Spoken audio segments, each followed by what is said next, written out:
अंधविश्वास हकीकत की दलीलों से कोसों दूर। ये सोच एक बार दिमाग में घर कर जाए तो मानवता के सारे मायने बिखर जाते हैं। सवाल ये उठता है कि आखिर उस औरत की क्या गलती थी जिसकी उसे इतनी खौफनाक और दर्दनाक सजा सरेआम दी गई। और यही सवाल राधा रानी के दिमाग में घर कर चुका था जब उसने ये दिल दहलाने वाला मंजर देखा था। पर वो ये नहीं जानती थी कि ये सवाल उसके लिए बहुत बड़ी उलझन बनने वाली थी।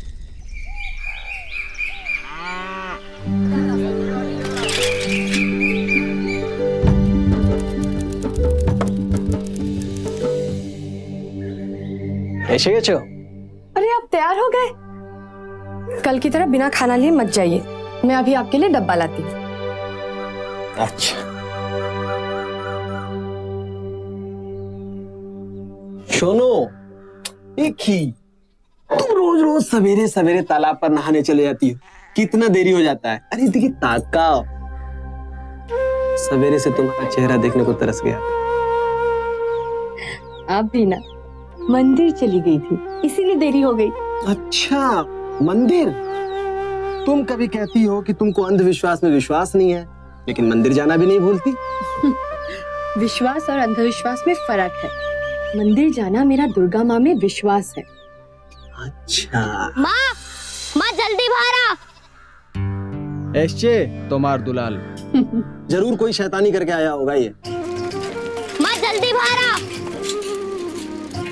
माँ देख, मैं भी साइकिल चलाना सीख गया हूँ। अरे वाह, अब तो तुझे भी बिठा के साइकिल चला सकता हूँ। दुलाल छोड़, नाम माँ उतर, छोड़ साइकिल छोड़। देखो माँ, एक ही राधा बहू, बच्चों के साथ तुम भी बच्चा बन जाती हो। माँ आज हमारे स्कूल में नेताजी आए थे, तो जब मैं उनके पास जाने लगा दीपू ने मुझे धक्का दे दिया, फिर मैंने भी उसे बहुत पीटा। माँ देख, अब मैं भी साइकिल चलाना सीख गया हूँ। अब मैं तुझे भी साइकिल चलाना सिखा दूंगा ताकि तू अपने काम जल्दी कर सके। ठीक है बाबा।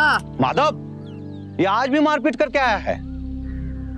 राधा रानी, ये सब तुम्हारे लाड प्यार का नतीजा है। दादा हम ही जानी, ये थोड़ा दूसरे बच्चों से अलग है, इसको जल्दी गुस्सा आता है, पर तभी ना जब कोई इसे छेड़े या तंग करे। दादा तो आज आप भी जा रहे हैं खेत में? राधा बहू, ये क्या बोल रहे हो तुम? दादा खेत पर क्यों जाएंगे? मैं हूं ना खेत पर जाने के लिए। तुम नहीं जानती हो दादा कितने बड़े बड़े लोगों के साथ उठते बैठते हैं। नेताजी के खास आदमी है दादा। और वो शूनमोनी आज दिखाई नहीं दी सुबह से।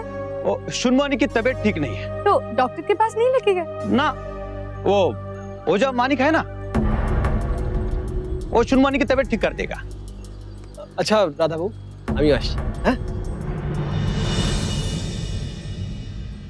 ऐं क्लीं चामुंडाय काली महाकाली भद्रकाली, काली महाकाली भद्रकाली।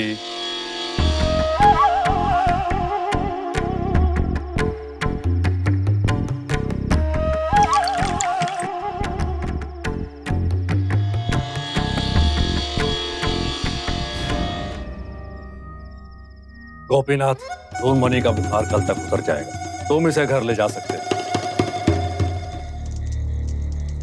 की जाने आजकल ये ओझा कुछ ठीक कर पाता भी या नहीं। मुझे तो उनके इलाज करने के तरीकों से डर लगता है। अभी शूनमोनी की तबीयत खराब है तो इसे डॉक्टर के पास लेके जाना चाहिए था ना। ओझा सब कुछ जानता है। की जानी बोलती, दुलाल जब मेरे कोख में था ना तो मेरे मायके में एक ओझा आया था। उसने कहा था कि मेरा बच्चा पैदा होने के 3 महीने बाद ही मर जाए, लेकिन दुलाल तो अभी 12 साल का हो गया है ना। तभी तो मुझे ऐसा लगता है कि ये सब अंधविश्वास है। लेकिन अगर सब लोग यही मानते हैं तो चल चल पागल कहीं के। राधा रानी, मेरे बीबी बच्चे पर अपनी सोच थोपने से अच्छा है कम से कम तुम्हारे इस बच्चे के बारे में सोचो। रास्ते पर मारपीट कर रहा था, इसे मैं पकड़ कर लेकर आया हूँ। कितनी बार कहा मैंने तुमसे, हाँ? इसे एक बार ओझा को दिखाओ, मगर नहीं,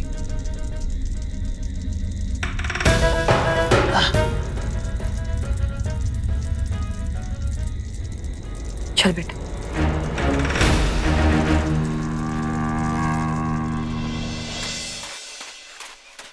माँ माँ माँ माँ माँ माँ माँ। दुर्भाग्यवश दुलाल जैसे जैसे बड़ा होता गया उसकी हालत बिगड़ती चली गई और वो मानसिक तौर पर कुछ कमजोर रह गया। माँ, माँ, मेरा बेटा।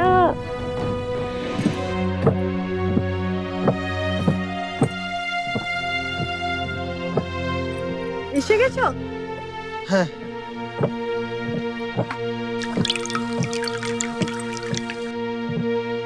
अच्छा एक ग्लास जल दो।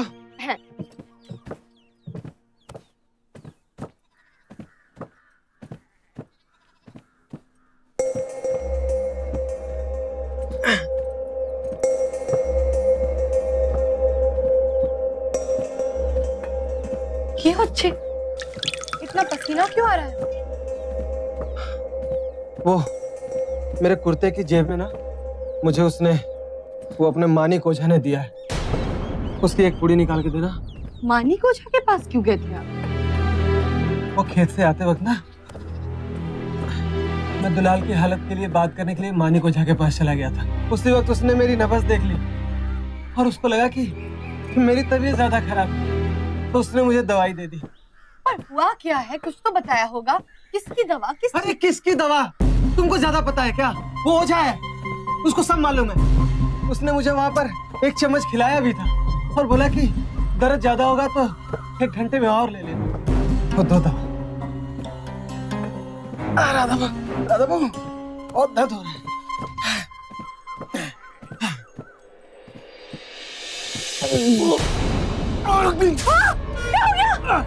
राधा तू बहुत दर्द कर रहा है।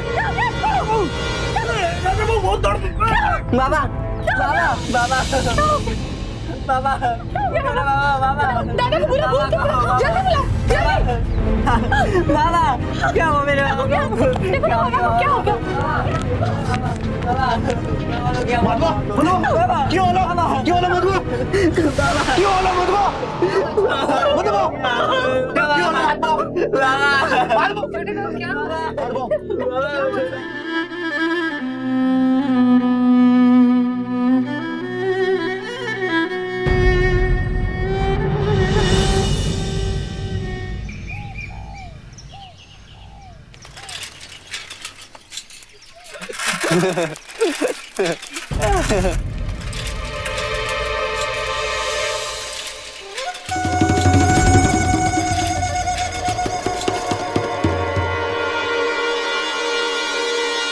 मेरे पति की मौत मानिक ओझा की दवाइयों की वजह से हुई थी, वरना उन्हें तो कोई तकलीफ नहीं थी। मुझे तो पहले से ही लगता था कि मानिक ओझा के पास जाने की जरूरत नहीं है। बीमारी हो, कुछ तकलीफ हो तो डॉक्टर के पास जाना चाहिए। मुझे जानना है कि मानिक ओझा देता क्या है, किस चीज की दवाई देता है वो।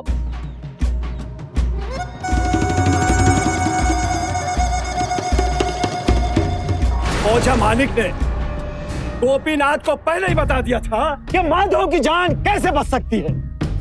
अरे लेकिन पर क्या दादा? क्या होलो दादा? पर की? हाँ? मार डालेगा मार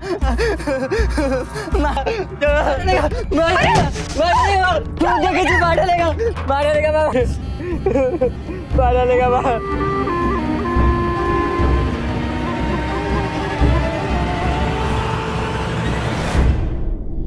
गोपीनाथ अपने भतीजे के प्यार में कुछ कह नहीं पाया। मैंने पहले ही कहा था कि मधव की जान बचाने का एकमात्र उपाय है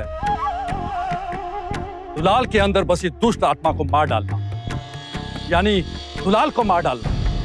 मेरी बेटी के अंदर कोई दुष्ट आत्मा नहीं है। देखो इसकी आंखें, देखो कैसी बातें कर रहा है ये, मारने की और कौनकाल की बातें। मैंने इसे गांव में यही सब कहते भागते हुए देखा तो मैं इसे यहां लेकर आया। यहां पर किसी की भी जान को खतरा हो सकता है इससे। ना एरकम होते पारे ना। कल से बिहू है, उसके बाद रात्रि के अंतिम प्रहर में दुलाल का खात्मा किया जाए।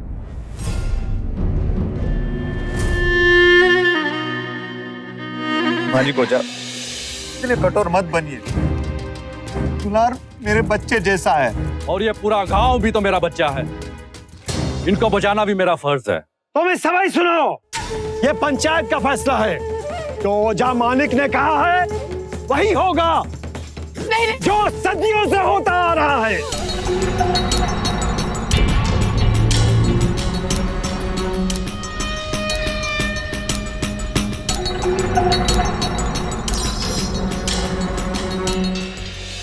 ओझा, देर करते हो लेकिन काम पूरा करते हो। और ये क्या, इसके हाथ भी रंग दिए? हाँ?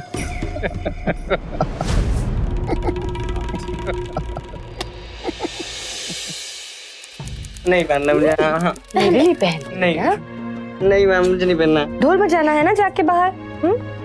चला जा।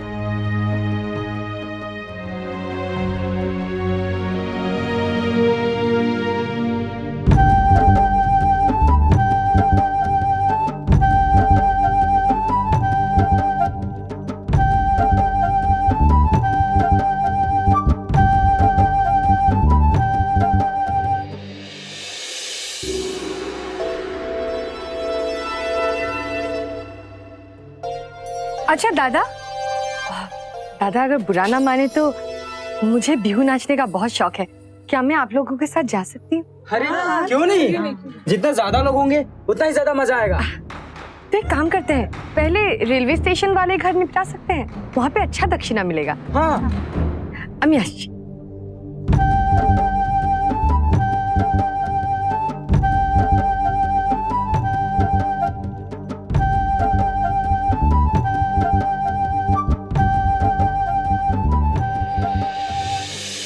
चल दुलार, नहीं, हम कहीं और जाएंगे और ज्यादा नाचेंगे, ठीक है? चल।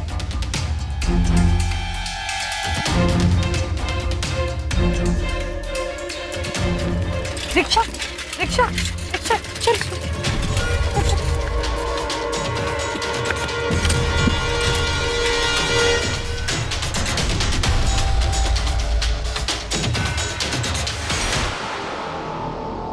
मुझे उम्मीद है कि इस बार इलेक्शन में इस गांव के सारे वोट हमारे ही पक्ष में पड़ेंगे। नेताजी, अब तो जानते ही हैं, इस गांव के लोग वही करते हैं जो मैं कहता हूँ। इस बार भी आप ही के पक्ष में वोट डालेंगे। बस कभी कभार हमारी भी मदद किया करो जब हमें जरूरत पड़ने पर। तो तुम अब भी अपने भाई मदब के खेतों को हासिल करने के पीछे पड़े हो? बस एक कांटा बाकी है।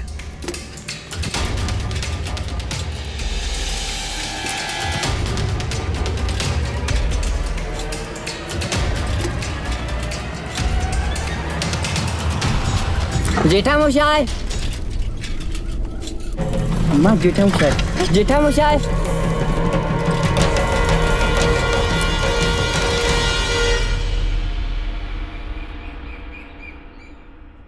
ঠিক করেছিস जो मेरे पास इसे लेके आई। दुलाल तेरी जिम्मेदारी है, हाँ हाँ किसी भी करके इसे काकी माँ के घर छोड़ना है। बेटा तू दीदी माँ के साथ रहना, हाँ ठीक है? इनकी सारी बात सुनना।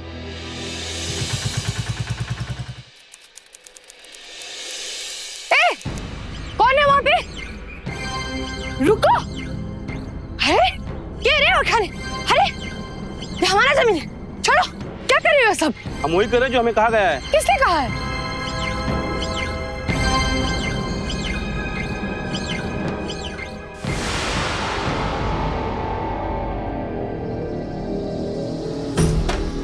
दादा आप ये क्या कर रहे हैं आप? देखो राधा रानी, माधवो इस दुनिया में अब नहीं रहा, इसलिए इस जमीन पर अब मेरा हक है। लेकिन मेरा बेटा, मेरा दुलाल तो है ना, ये उसकी जमीन है। दुलाल भी इस दुनिया में ज्यादा दिन नहीं रहेगा।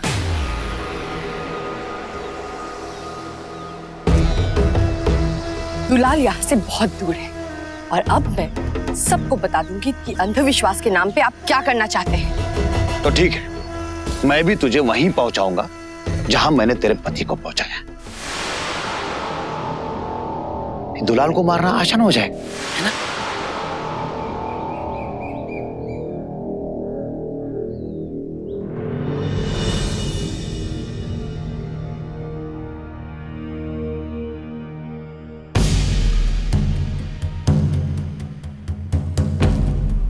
तो ठीक है, मैं भी तुझे वहीं पहुंचाऊंगा जहां मैंने तेरे पति को पहुंचाया। वो मानिक ओझा ना, उसी वक्त उसने मेरी नब्ज देख ली और उसको लगा कि मेरी तबीयत ज्यादा खराब है, तो उसने मुझे दवाई दे दी। मैंने पहले ही कहा था कि मधुब की जान बचाने का एकमात्र उपाय है दुलाल के अंदर बसी दुष्ट आत्मा को मार डालना, यानी दुलाल को मार डालना। काले महाकाले भद्रकाले।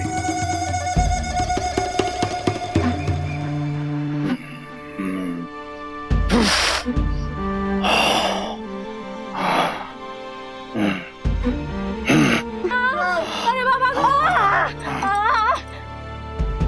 ए थाम, क्या कर रहे हो? रुक जाओ, क्या कर रही हो सब? ये बहुत दिन से बीमार है, इसका इलाज करा रहे हैं। अरे बीमार है तो इसे डॉक्टर के पास लेके जाओ ना। ये पाखंडी ओझा इसे क्या ठीक करेगा? अरे इसकी वजह से तो मेरी पति की मौत हुई है। तुम लोग इस दुष्ट औरत की बात सुनोगे जिसके बेटे के अंदर खुद एक दुष्ट आत्मा बसी हुई है। मेरी बात सुनिए, इस ओझा की बातों में आकर पूरे गांव का नाश होने वाला है। अगर यहाँ नहीं तो कम से कम मंदिर के पीछे वाले मैदान में आज शाम को आ जाइए। एक बार मेरी बात सुन लीजिए। अपनी बातें मनवाने के लिए राधा रानी लोगों को बुलाने उनके घर घर तक जाती है। लोगों ने उसकी विनती को अनसुना कर दिया।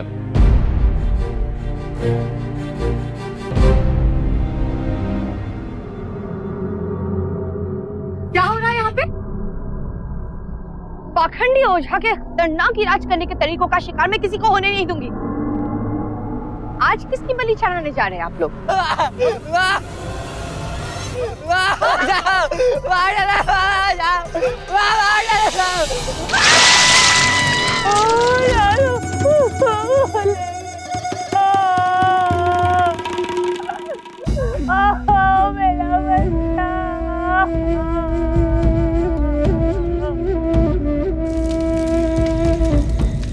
इस घिनौने अंधविश्वास के दुष्चक्र में फंसकर एक और मासूम जीवन का अंत हो, और ऐसा लगातार होता आ रहा है।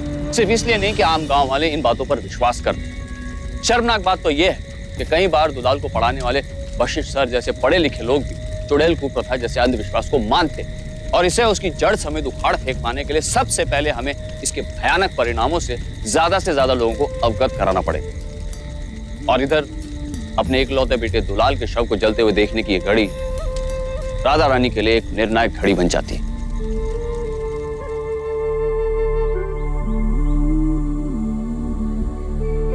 देख, मैं भी साइकिल चलाना सीख गया। अब तो तुझे भी बिठा के साइकिल चला सकता हूँ। माँ, मेरा बेटा।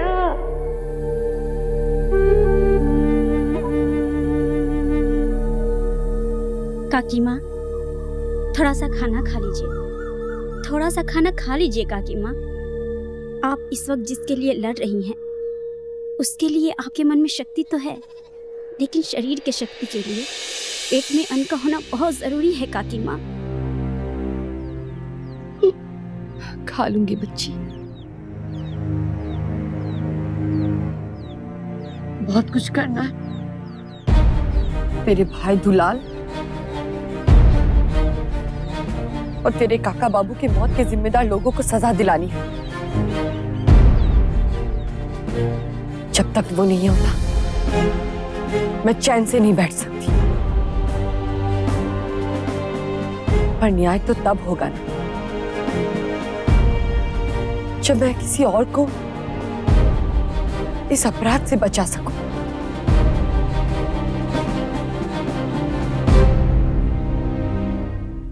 लाचार लोगों को चुड़ैल मानने वाले अंधविश्वास की वजह से मौत होने से रोक सकूं।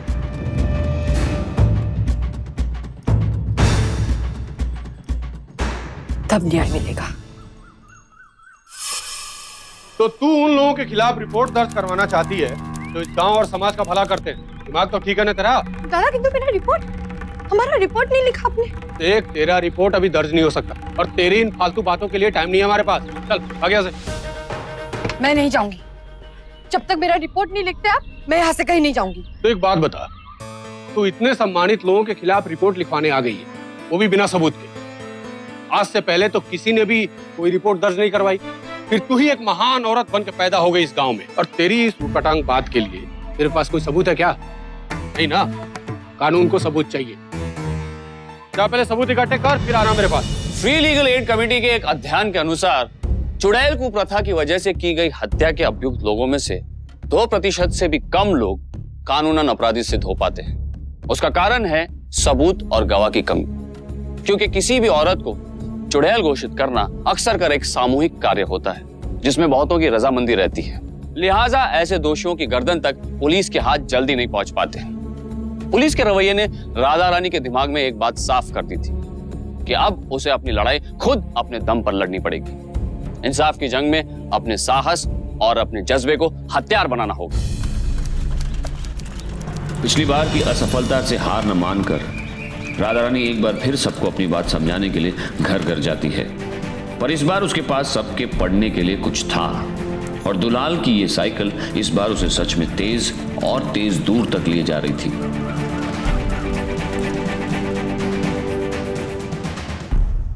शून्यमुनि, जो बात मैं कहना चाहती थी वो तुमने लिखकर मेरा काम आसान कर दिया। काकी माँ, मुझे बहुत खुशी हो रही है कि मैं आपके किसी काम आ सकती। देखना, धीरे धीरे करके सब ठीक हो जाएगा। कैसी आवाज है? अरे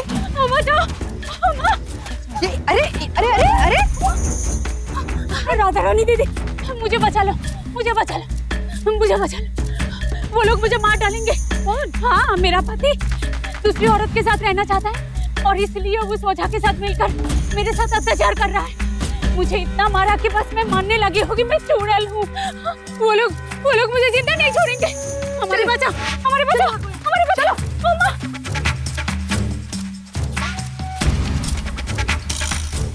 शायद वो इस तरफ गई होगी। चलो। इस तरह से राधा रानी ने कई औरतों को बचाया। उनमें से जिनके पास जाने की कोई जगह नहीं थी, उन्हें वो अपने घर में ही रखती थी। इस वजह से धीरे धीरे गांव वाले उसके घर से दूर रहने लगे। सबने उन्हें एक तरीके से गांव में रहते हुए भी अलग कर रखा था। चले जाओ यहाँ से, हम यहाँ से कहीं नहीं जाएंगे, हम लोग यहीं रहेंगे। हम लोग यहाँ से नहीं जाएंगे, जाओगे तुम लोग इस गांव से, इस घर से, क्योंकि इस गांव में हमें चुड़ैलों का वास नहीं चाहिए। गोपीनाथ दादा, तुम अच्छी तरह से जानते हो कि हमने से कोई चुड़ैल नहीं है, और ये मेरा घर है, यहाँ मैं भी रहूंगी और ये लोग सब रहेंगे।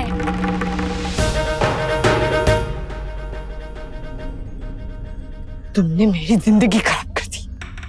जो ये तुम जाल बिछा रहे हो ना, देखो इसमें मैं तुम्हें कैसे फांसती हूँ।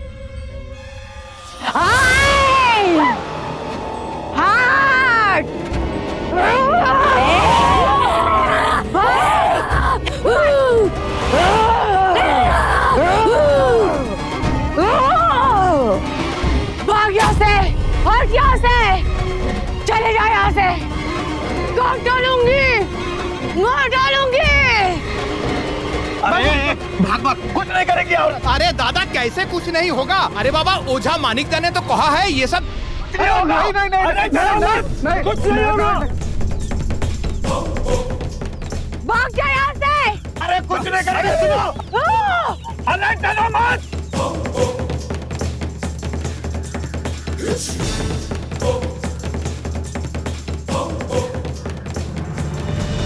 राधा रानी, भले तुम इस चाल में कामयाब हो गए हो, लेकिन मैं हार मानने वालों में से नहीं हूं। मैं तुम्हें इस घर से, इस गांव से निकाल कर ही रहूंगा, याद रखना।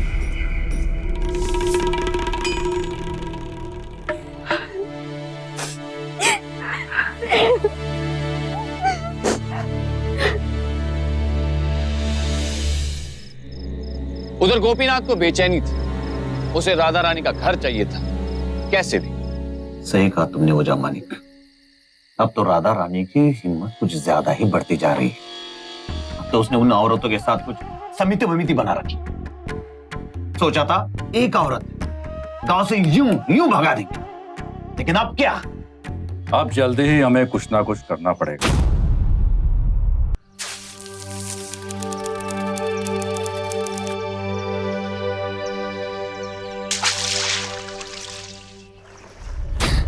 काकी माँ, बाबा আসছে, তাড়াতাড়ি বলো।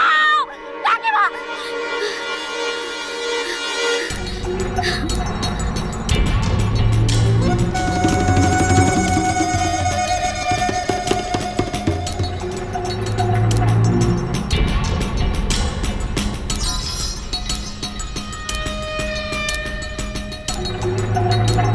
किसी भी तरह आज शुभमोनी के साथ शहर जाके किसी प्रभावशाली व्यक्ति से मिलना होगा।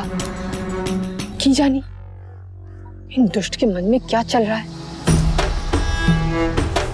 हम मुख्यमंत्री से मिलने की कोशिश करेंगे। मैंने सुना है कि मुख्यमंत्री को चिट्ठी लिखकर मिल सकते हैं। हमारी शुभमोनी है ना चिट्ठी लिखने के लिए।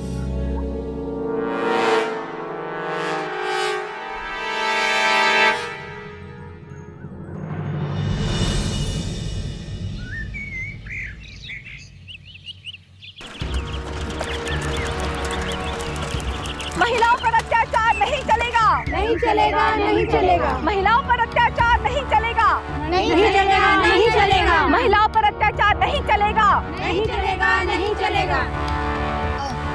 नमस्ते, मेरा नाम राधा रानी है। नमस्कार, मेरा नाम पल्लवी मजुमदार है।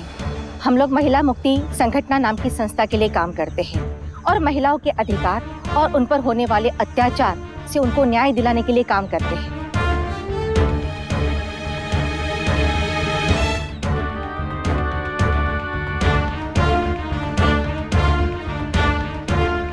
हम लोग तुम्हारे गांव आएंगे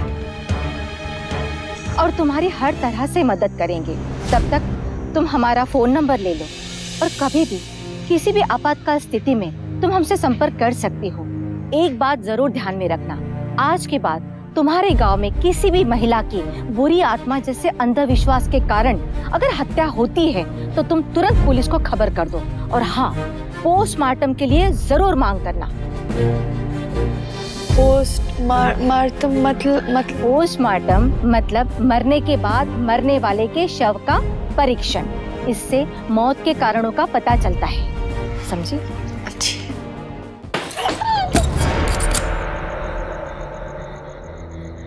দিদি কিছু করেনি, আমি মরতে চাই না দিদি, আমার বড় ভয় করতেছে দিদি। তুমি কিছু করো দিদি, তুমিই পারবা।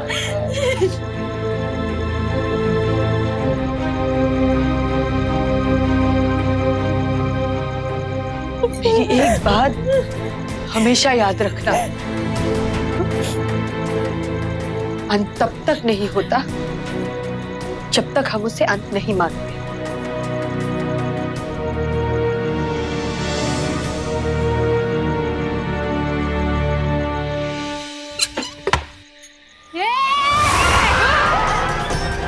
राधा रानी की धमकी से घबराकर अगली सुबह ओझा मनिक और गोपीनाथ ने मृत लड़कों के शवों को जलाकर सबूत मिटाने की कोशिश की। चलो चलो जल्दी करो, टाइम नहीं है। अच्छा हुआ हम लोग पोस्टमार्टम के लफड़े से बच गए, नहीं तो हम सब मुसीबत में फंस जाते। खुशी की बात तो ये है कि राधा रानी गांव छोड़कर भाग गई। इस गांव में पूरी तरह से शांतता है। अब उसका घर और जमीन दोनों मेरे।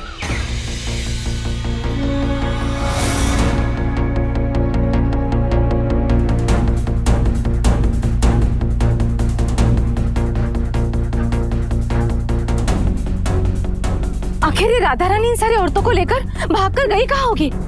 आइए देखते हैं, चलिए आइए।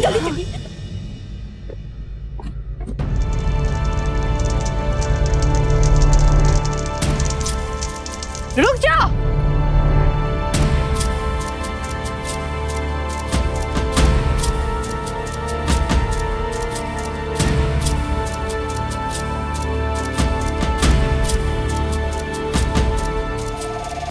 जब तक इन लाशों का पोस्टमार्टम नहीं हो जाता हम इन्हें आग लगाने नहीं देंगे।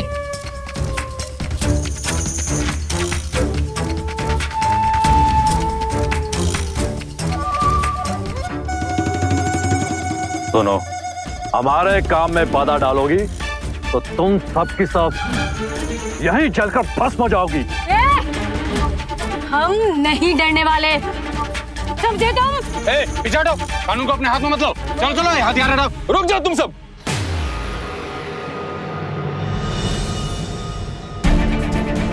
हमारे कहने पर कई दिनों से तुम्हारी गतिविधियों पर जिला पुलिस की कड़ी नजर।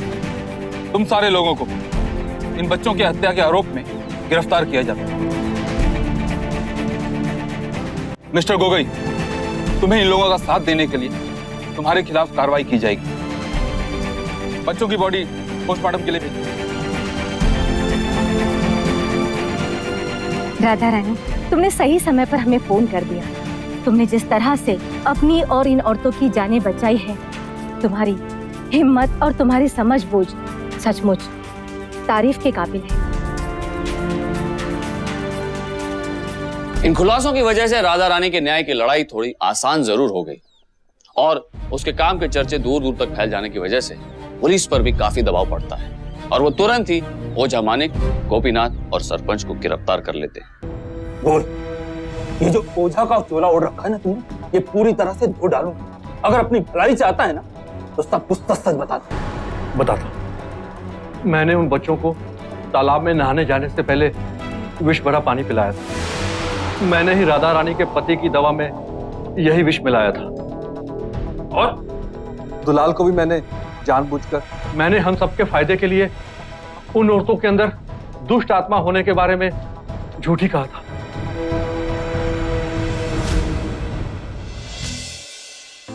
इस चुड़ैल कुप्रथा के खिलाफ राधा रानी की लड़ाई से हमें यह समझ में आता है कि मन की शक्ति और निरंतर कोशिश करने से हम बड़ी से बड़ी चट्टान भी हिला सकते हैं। पर राधा रानी को आज भी लगता है कि अभी बहुत काम बाकी है। हमारे देश में चुड़ैल कुप्रथा के कारण हुई हत्या के खिलाफ कोई भी राष्ट्रीय कानून नहीं। ऐसे मामलों में अक्सर आईपीसी धारा 323 के तहत अपराधी को 1 साल की सजा और 1000 रुपए जुर्माने के तौर पर भरना पड़ता है। इस अंधविश्वास को जड़ से मिटाने के लिए सरकार को इसी वक्त सख्त से सख्त कानून बनाने की सबसे ज्यादा आवश्यकता है। राधा रानी की तरह अगर हर गांव में ऐसी एक मिसाल हो तो इस अंधविश्वास का खात्मा करना कठिन हो सकता है, लेकिन नामुमकिन नहीं। इस उम्मीद के साथ कि हम सचेत रहेंगे, सावधान और सुरक्षित। आज के लिए मैं हितेन तेजवानी आपसे विदा लेता हूं। कल फिर मिलेंगे एक नई घटना के साथ। तब तक के लिए सावधान इंडिया, इंडिया फाइट्स बैक। तो सावधान।